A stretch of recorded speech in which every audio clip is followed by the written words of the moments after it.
तो G7 summit के पहले महात्मा गांधी की इटली में ये जो मूर्ति है वो तोड़ दी गई।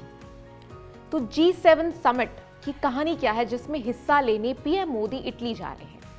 G7 ये दुनिया के 7 सबसे ताकतवर और औद्योगिक इंडस्ट्रीज के नजरिए से सबसे समृद्ध देशों का ग्रुप है। ये देश डायरेक्टली और इनडायरेक्टली तरीके से समूची दुनिया का चाल चरित्र तय करते हैं। G7 नेटो, EU या UN की तरह कोई ऑफिशियल ऑर्गेनाइजेशन नहीं है। इसका अपना हेडक्वार्टर या कोई फिक्स्ड रूल्स भी नहीं है। इसके बावजूद G7 ने दुनिया की कई बड़ी समस्याओं को सुलझाने में मदद की है। आज हम G7 की चर्चा क्यों कर रहे हैं? तो दरअसल 13 जून से इटली के अपुलिया में G7 की सालाना बैठक एनुअल जो है समिट शुरू हो रही है। 13 जून को भारत के प्रधानमंत्री नरेंद्र मोदी 50वीं G7 बैठक में हिस्सा लेने इटली रवाना हो चुके हैं। भारत G7 का सदस्य नहीं है, इसके बावजूद पीएम मोदी को शामिल होने का न्योता मिला है। दरअसल भारत को आउटरीच कंट्री के तौर पर इस बैठक में शामिल होने के लिए इनवाइट किया गया है। ऐसे में जानते हैं कि G7 है क्या और दुनिया के लिए कितना अहम है। तो पहले जानते हैं कि G7 बना कैसे और इसका इतिहास क्या है। तो 1973 की बात है। मिडिल ईस्ट में इजराइल और अरब देशों में वॉर चल रही थी। इस बीच अमेरिका के राष्ट्रपति रिचर्ड निक्सन ने इजराइल की मदद के लिए 18,000 करोड़ रुपए देने की अनाउंसमेंट कर दी। फिलिस्तीन का समर्थन करने वाले सऊदी अरब के किंग फैसल अमेरिका के इस फैसले से खासे नाराज हुए। उन्होंने न सिर्फ अमेरिका बल्कि इजराइल का सपोर्ट करने वाले सभी वेस्टर्न कंट्रीज को सबक सिखाने का प्लान बनाया। किंग फैसल ने ऑयल प्रोड्यूस करने वाले देशों के संगठन ओपेक की एक मीटिंग बुलाई।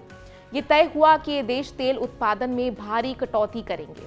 रिजल्ट ये हुआ कि 1974 आते आते दुनिया में तेल की किल्लत, शॉर्टेज हो गई थी। इसकी वजह से ऑयल प्राइसेस 300% तक बढ़ गए थे। इसका सबसे ज्यादा इम्पैक्ट अमेरिका और उसके अमीर साथी देशों पर पड़ता है। वहां इकोनॉमिक क्राइसिस आ जाती है और महंगाई, इन्फ्लेशन आसमान छूने लगती है। फिर तेल की बढ़ती कीमतों से परेशान अगले साल 1975 में दुनिया के 6 रिच कंट्रीज एक साथ आते हैं। ये अपने हितों को साधने के लिए एक ऑर्गेनाइजेशन बना लेते हैं जिसे ग्रुप ऑफ 6 यानी G6 कहा गया। इसमें America, Germany, Japan, Italy, Britain और फ्रांस शामिल थे। और फिर आगे 1976 में कनाडा के मिलने से ये ऑर्गेनाइजेशन G7 बना। 1998 में रशिया को भी इस ऑर्गेनाइजेशन में इंक्लूड किया था। G7 में रशिया के शामिल होने के बाद इसका नाम G8 हो गया। साल 2014 में रूस ने यूक्रेन से क्रीमिया को हड़प लिया था। रूस के इस कृत्य की कड़ी आलोचना हुई और G7 ने इसे अपने सिद्धांतों के विरुद्ध माना था, जिसके चलते समूह से रशिया को बर्खास्त कर दिया और फिर से यह ग्रुप G7 बन गया। तो अब सवाल आता है कि G7 का काम क्या है? तो इसका मुख्य काम दुनिया में हो रहे पॉलिटिकल चेंजेस, इकोनॉमी और सिक्योरिटी से जुड़े मुद्दों को इन्वेस्टिगेट करना है और ये जानना है कि आखिर कैसे ये मुद्दे ग्लोबल इकोनॉमी को प्रभावित करते हैं। जब जब इसकी बैठक होती है उसमें ताकतवर देशों के टॉप लीडर्स और फॉरेन मिनिस्टर्स भाग लेते हैं और दुनिया के ताजे हालात पर चर्चा कर रणनीति बनाते हैं, स्ट्रैटेजी बनाते हैं। तो अब आता है सबसे बड़ा सवाल कि भारत अगर सदस्य नहीं है G7 का तो उसे इनवाइट क्यों किया गया है? तो सबसे पहली बात कि G7 एक ग्रुप ऑफ कंट्रीज है एडवांस इकोनॉमीज की।